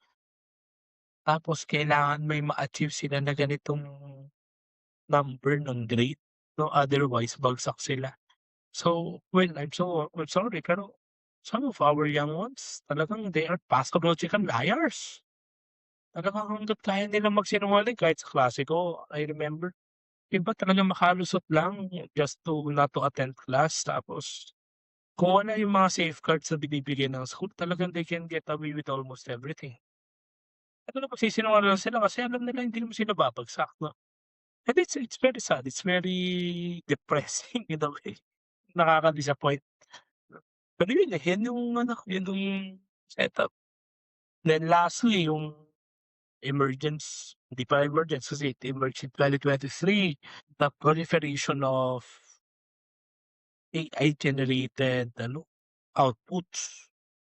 Talagang it really game changer siya in the sense na talagang kung merong ibababa, meron pa pala, may mas ibababa pa ang ano, ang diskurso, ang level ng ano, ng instruction, ang level ng interaction mo, facilitating na learning 'no.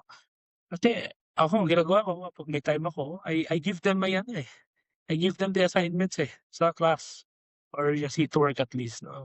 Isang paragraph lang, hindi naman ako ano, hindi ba ako ideal. So, hindi ba ako brutal na tao kasi alam ko namang minor subject lang, 'di ba? Theology lang naman yun tsaka philo, 'di ba? One paragraph, kung ano lang naintindihan mo, may tanong ako, sulat mo. So, alam mo, eh. Kasi yung iba dun hindi naman nila pipilitin Tagalog, magpapasa sila Tagalog, "Ay, relax sa Tagalog." Dati sa atin bawal yun. Kailangan English ang essays mo kapag philo. Walang mercy dati, talagang maintindihan mo, sure. So, makikita mo yung level ng reasoning, yung level ng argumentation, yung level nila how they perceive the question, how they react. Unlike 'no, versus yung magbibigay ka ng assignment, pagpasa nila sa'yo, yung iba dun late na nga, tapos sobrang linis, mas maganda pa sa'yo magsulat, perfect English, tapos napakalulupit ng mga words. And I confronted them, sabi ko, "I understand that you use the AI, pero if you can write it in your own words at least, 'no? So I can see kasi alam niyo, I know how you all write. Now if you're going to do this kako, huwag na lang kayo magpasa. Kasi it's an insult to your intelligence. And it's an insult also to mine kasi I'm preparing every time ako I was working full-time at the UST then I will take my time to prepare for lessons, for your examinations. Then I will drive from the UST to the school. Parang at least if you can honor that kasi I'm just be a professional din also, 'di ba? So, it's ano na-disheartened ako kaya hindi na ako nagturo ulit. Sabi ko hindi na ma-match nung energy nila yung energy ko. Eh, ako I can speak 3 hours without end. Kaya ako kapag ano napaka-generous ko din nagbibigay ako ng 30 minute na break, 'di ba? Kasi 3 hours yung klase ko, parang hindi nila yun nasasabayan. So, ayoko namang ano, eh, yung training kasi dapat it should fulfill me, eh. Kasi nga extra work na nga yun, passion project siya, eh. So yun, I stopped. So yun, currently 'no, dahil dumaan din tayo sa pagtuturo, ito yung struggle natin pare. Yung tawag dito I believe you have the statistics 'di ba nung functional literacy ng mga Pilipino. Functional ibig sabihin kaya, mapapakinabangan mo pero sorry for the word, kumbaga sa corporate, sa pragmatic sense, ako kaya ko puwede baka maituring ko pa nga sarili kong functionally literate. Kumbaga mapapakinabangan sa trabaho pero hindi talaga literate na makapagbasa, hindi naman talaga agad maiintindihan, hindi agad mai-integrate yung kanyang nabasa o na-receive na materyal. So, with all this, sa tingin mo, ano ba yung ano, possible na puwedeng maging intervention kung ikaw sa viewpoint mo lang kasi wala, eh, napaka-political din ng ano natin ng sitwasyon natin na kahit ang education, again sorry, well not sorry, hostage ng political ambitions 'no, ng political, preferences 'no, kapag hindi priority. Despite 'no, nauutos siya ng constitution, nasa constitution natin mismo na dapat ang pinakamalaking chunk o portion ng national budget, ng yearly budget ng ating bansa papunta dapat sa education sector. Pagpapagawa ng classroom siguro, pagpapabuti ng mga benepisyo, pagtaas siguro ng sahod ng mga teachers 'no, or kapag sinabi mo rin kasing yung capacity building, hindi lang naman capacity building ay incentives o sahod, eh, yung training opportunities din, how to make it more ano, make them more professional at the same time, paano mas ma-improve yung curriculum, all of these things, it will really cost us billions of pesos pero kung maayos lang sana at talagang napupunta sa education, I think we can really go far 'no, sa education natin, eh. Pero yun ang ano ko, kasi galing ako sa policy, gano'n ko siya nakikita. Pero ikaw, bilang pare, bilang educator, bilang dating school bukol na nabigyan ng opportunity dahil sa pilosopiya, bilang gano'n, bilang Lenon, parang with all of this 'no, kasi pinalad tayo, nagkaroon tayo ng opportunity, hindi natin sinayang. Ano ano kaya yung ano, yung puwedeng magawa 'no, to help, una ma magkaroon muna ng kaunting improvements until, how do you ano, ikaw na magtapos nung episode kasi mahaba na rin. How do you view yung educational reform ng Pilipinas? Well, dahil nga medyo mahaba na 'tong ating episode, I'll try to be succinct and straight to the point 'no. I think the Philippine education system needs a reform of the reform. Kasi, well, when K to 12 was introduced, that was actually an intent to reform our education system. And I don't think na may malice. I think that's ano, out of goodwill talaga to modernize our education system. mawala, yun yung ano, eh, yung aking nakitang magandang idea nila, eh. Mawala yung ano, sinasabi natin kanina sa experience natin bilang mga estudyante tayo nung mga bata tayo na may sense of competition rather than just education. More than learning ay maging competitiveness 'no, kaya ngayon ay no child left behind 'no, wala ka ng ibabagsak, kasalanan ng teacher 'pag may bumagsak, tapos ano, wala ng pilot section, lahat homogeneous na, lahat with honors 'no, para maging pantay-pantay. Pero I think dahil gusto nating mawala itong isang extreme, we went to the other extreme, and that is causing all of the problems we have. Well, speaking of statistics, 88% according dito sa mga ano ng nung EDCOM 'no, yung Congressional Commission on Education 'no, dahil latest, 88% daw ng mga grade 7. So, kung panahon natin that will be first year high school, struggling to read at that level.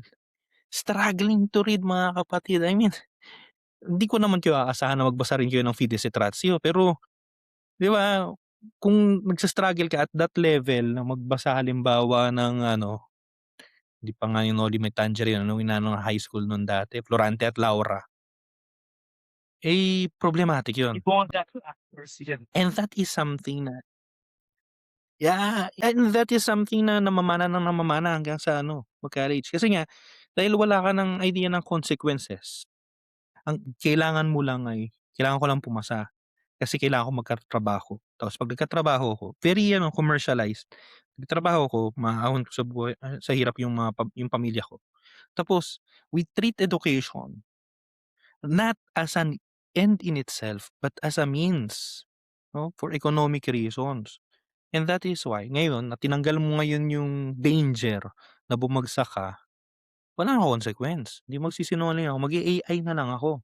Kasi mas maganda yung output ko. Kasi gano'n, eh, tinanggal mo yung idea ng competition, pero hindi mo natanggal yung ano, yung idea na output based, na grading system pa rin na ano pa rin, na ang importante pa rin ay yung maging grades mo. So, kukuha sila ng ano, easiest, tapos pinakamaganda at masu-sure nila na maganda grades nila, 'di ba? So, that is something very sad. And I have heard my classmates na nagtuloy sila sa academic life, na nagtuturo sa college, I mean. For example, si Sir ano, John Paul George Cardenas, kaklase ko nung ano, nung college. Yung nagtuturo siya sa isang university diyan sa ano, sa Quezon City. Sabi niya sa'kin, last time kami nagkita, sabi niya, "Pre, ano, eh, grabe yung ano ngayon, yung illiteracy. We are forced as college professors na mag-expel ng mga bata kasi college na hindi marunong magbasa, hindi marunong magsulat." 'Di ba parang you cannot ano diyan, hindi mo ma-imagine, eh, 'di ba? Pero that is happening and nape-perpetuate 'yun. Kaya para sa'kin pre, ang reform of the reform, kailangan mo ulit i-reform yung ano, simula ng ano, umpisa ng basic education. I'm not saying na bumalik tayo sa dati, yung model nung mga bata tayo na competition ulit. I'm saying na maybe what we need to do is to strip the idea I know that this will sound idealistic 'no, and unrealistic para sa isang mahirap na bansa katulad ng atin. Pero we have to strip the idea that education is just for a job later on in life. Grabe namang ano 'yun, OJT 'yun pre. Simula ng bata ka, ilang taon yung 20 anyos ka nagpe-prepare para sa trabaho. Let it become something that will really enrich the person 'no. I'm not saying na tanggalin yung grades kasi maybe that psychologically merong effect pa rin naman sa'kin, makakita ko na naka-90 ako, ibig sabihin maganda talaga yung ginawa ko. Yun nga, eh, sana, ibig sabihin talaga maganda yung ginawa ko, hindi yun dahil kailangan lang itaas talaga lagi.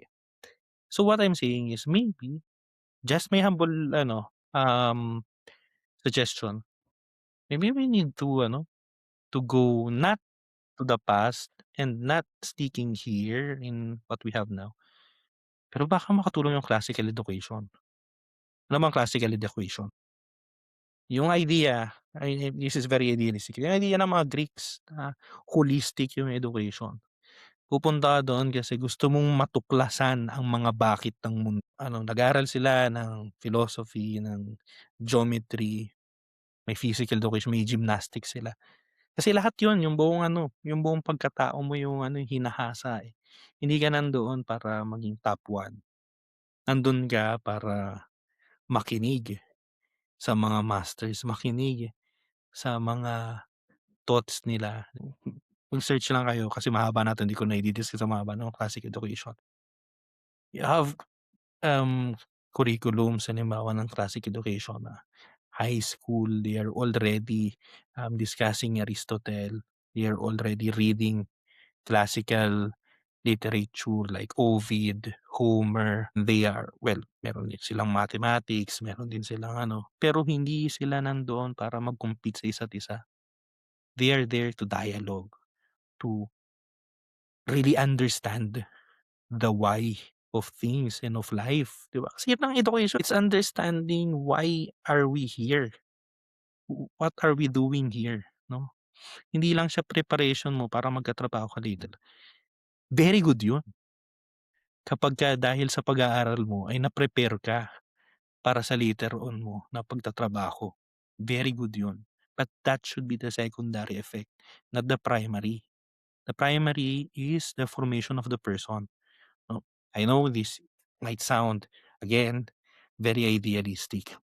But again, if we start on things that are very idealistic, then we can reach at least in the practical sphere. Eh mas okay naman kaysa magsimula tayo sa sobrang negative, sa sobrang mababa yung na-underestimate natin yung mga estudyante natin. Kasi ang maabot lang natin, okey lang basta makapasa yung mga yan, makatapos. So, nangyayari mas maraming diploma, okey, yun ang nagiging sukatan natin ng success, eh, ng isang ano ngayon, eh, ng isang university, ng isang school, dami ng estudyanteng guma-graduate. But that is not the ano, the medida, hindi yun ang measure dapat. Anyway, so those are my rants, hindi pa 'to kumpleto, hindi kumpleto dahil hindi organize yung utak ko, but also because wala na tayong time. Pero yun yung ano ko, yung tingin ko, kailangan natin ng reform of the reform. Kailangan nating, gawin yung ano 'to, eh, medyo mahirap 'to kasi kailangan mo ng pagbabago sa kultura, 'no, na edukasyon ay hindi para lang sa economic reasons. Yeah, Kailangan yeah. mo rin political will, 'no? Kasi nga mas madali na hayaan mo na lang yung mga bata na ano, na hindi matuto kasi kaya mo silang kontrolin. Pero ang akin dito is that, we really need to go beyond. Because again, tama si Rizal, eh, these young people are the future of the nation. So if we want na magkaroon ng bright future ang Pilipinas, we have to really start sa ano, sa education, sa pag-aayos ng ating education system. I was inspired by your discourse on the reform of the reforms. The way educative naman na sa tingin ko attainable if we will revisit all our doctrines and how we do things 'no. Una siyempre hindi naman 'yan biglaan kasi nga sinubukan natin yung biglaan and nakita natin kung saan tayo dinala ng K-12 specifically 'no. Number one, yung yung pag-ano muna, pagpapalakas ng values. Tingin ko napakaimportante nun na magsimula tayo sa values. Ano ba ang values ng sa Pilipino? Ano ang values sa isang tao? So, doon wala pa ng grading. So, sabihin natin grade 1 to grade 3. Do'n muna talaga. Values lang yung tipong pagpasok ng maaga, tapos kung ano yung mga tasks, kung paglilinis ba ng classroom. Then 2, after ng values, maganda yung sinabi mo doon, yung peripatetic method na tinatawag ni Plato, eh. Like maglalakad tayo, then I will ask you a question, sasagot ka, then I will ask another question, then hanggang ikaw magkaroon ka ng meiotics, 'di ba, ni Socrates yun. you give birth to knowledge. Ako, nakikita ko siguro yun yung magandang wisdom ng grades. Ang grading system hindi dapat siya magkahon sa estudyante kung bobo siya o hindi, kung matalino siya o hindi. But rather, every time 'no, every time na lalabas ka ng grade, halimbawa ako talaga ay pang 75 talaga ako. Dapat hindi siya magtapos sa 75, kailangan ko may mentoring na, "Sel kasi ganito yung kaya ganito yung grade mo, so pakita mo muna computation." Pero hindi ibig sabihin nito mahina ka 'no, pero sa tingin ko kailangan mong gawin ito, kailangan mong magpalakas sa ganito 'no, kasi minsan indifferent na. Now, without casting aspersion sa mga mabubuti, mga magagaling na teachers, that leads me to my number 3 issue, yung overpopulation 'no. Ang isang classroom hanggang ngayon may mga 50, 60 estudyante, hindi talaga matututukan yun. So ideal talaga 20 hanggang 25 para may time ang teacher na puntahan sila, kausapin sila. Ngayon, attainable ba yun? Yes, kasi ang laki ng pondo natin. So how? Kailangan marami ang classrooms, kailangan marami ang schools 'no, para hindi nagsisiksikan. Siyempre security din ng mga bata 'di ba? Maiwasan yung mga maaksidente, vehicular, yung mga bullying 'di ba? Grabe last year yata yun yung talagang may mga violence na sa school and ito ngayong nakaraan 'di ba na-preempt lang na napigilan lang na magkaroon ng first case ng shooting, kakagaya natin sa West 'di ba? Mga gano'ng bagay. Number f Number 3 ba yun? Number 4 na 'no? Siyempre yung corruption. Kasi kung corruption pa rin, even in the educational department, will affect our students. Magsa-suffer yung mga bata. Kung meron silang mga opportunities, magkaroon sila ng tamang education, mas mabibili kung ang pondo naka-allocate sa education, mapunta sa education. And that includes also yung maayos na treatment, fees, compensation or remuneration, yung capacity building ng mga teachers. Meron pa akong isang point, na nakakalimutan. Okey, yeah, may final point, matanggal kung ikaw sabi mo tanggalin yung competition 'no, na aspect, tanggalin niyo yung, ah, kumbaga kay Levinas na parlance yung totality, 'di ba, yung gagawin mong uniform ang lahat 'no, kapag sinabi mong education it's equals to academics, not all of our students are meant to be achieving things sa academics. So, kung meron gano'ng discernment din sana yung mga teachers natin na okey, again with mentoring 'no, "Sel, hindi ka talaga pang academics. Are you considering vocational in the sense na ganito, technical?" Dun pa lang sa screening na yun, with the consent of the student, yun na yung track niya. So, hindi na siya mamomroblema sa maths kasi ang aaralin niya na ay yun na, kung automobile ba yan, kung agriculture ba yan, kung at least kung agriculture, he or she has to study some principles of marketing, 'di ba? Or business psychology for that matter 'no, just so to speak 'no. Pero, hindi na siya mabo-bombard ng pagbasa at pagsulat tungo sa pananaliksik. Kasi hindi nung track niya 'no. I-stack natin din 'no, matigil din siguro yung labeling 'no, yung mas magagaling ang mga STEM at hindi magagaling yung mga general academics lang. Yung mga Humes ay mga tamad tulad ni Russell at ni Lennon. Kasi nandiyan yung Philo, sa Humes, humanities, 'di ba? Yung ABM, yan ang next sa STEM kasi business yan, magiging mayaman sila. Kaya nagfe-fail ng K-12 dahil dun. Kasi even maririnig mo siya sa mga teachers 'no. Pero kung may gano'n na, halimbawa talagang hindi siya performing sa academics pero talagang makita mo when it comes to technicals, sa pagkukumpuni, yung mga pangangalikot, pagkutingting, magagaling talaga sila, eh, why not give them a chance, 'di ba? That's genuine education. Hindi yung maggi-grade ka lang then iwan mo na sila in their own designs 'no. So the problem nga yun, dahil ngayon intertwined yun, eh, 'no? May korapsyon, walang classroom. 'Pag walang mga bagong classroom, overpopulated. Overpopulated sila, hindi sila mame-mentoran ng maayos. 'Pag hindi sila name-mentoran ng maayos, sabog-sabog na kung saan-saan na lang sila pumupunta. So yun ang aking reform of the reforms. I think it's attainable, 'no, given the right person to be put in the right place, the right funds to be placed in the right programs, the right minds, 'no? Again, like you, sabi mo political will. We can stand a chance, 'no? May future, may pag-asa tayo, 'no? Yun lang din, wag nating bibitawan, wag tayong susuko sa ano, sa education system, 'no? Kahit meron ng challenge. Pero kailangan talaga ng mag-aano, magcha-champion niyan. Sana hindi lang sa politics, hindi lang sa political arena kasi kawawa laging hostage ng politiko, yung budget, yung programs. Magkaroon man lang ng ano, talagang genuine na whole of nation. Oo, kahit mga parents, tara tulungan natin kasi mga anak natin yan. Ayun, yun yung akin. So yun, kung na-enjoy itong mahaba, isa na namang napakahaba na episode. Again, as you can see, napaka-passionate namin Dylan when it comes to topics like this, 'no, education.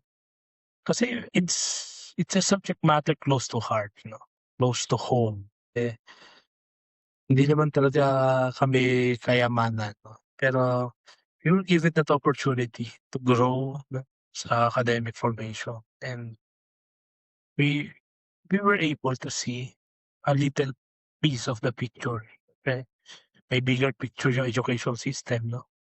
And it's unfair to always blame the teachers. It's always unfair to blame the DepEd only na kung saan systemic ang mga issues natin sa education. So, if you like this, share us your thoughts, comment ka, kwento mo kung ano yung experience mo nung high school o elementary o college ka, no? Pag-usapan pa natin kung gusto niyo ng another episode on this, no? Let's talk about other issues like bakit ang dami ng diploma mill na mga universities nag-o-offer ng master's degree, doctorate degree na ang purpose ay para umangat sa ranggo at hindi para mag-contribute sa knowledge, 'di ba, nangyayari yan sa Pilipinas. Daming issues na nagko-cover sa ating education system. Hanggang dito muna tayo, magsama-sama tayo sa susunod ulit na episode na hopefully tulad nito ay makabuluhan at naka-challenge sa'yo mag-isip, 'no. So muli po, ito si classmate Russell. Ito naman po si classmate Lennon, Ito ang inyong tamang usapan.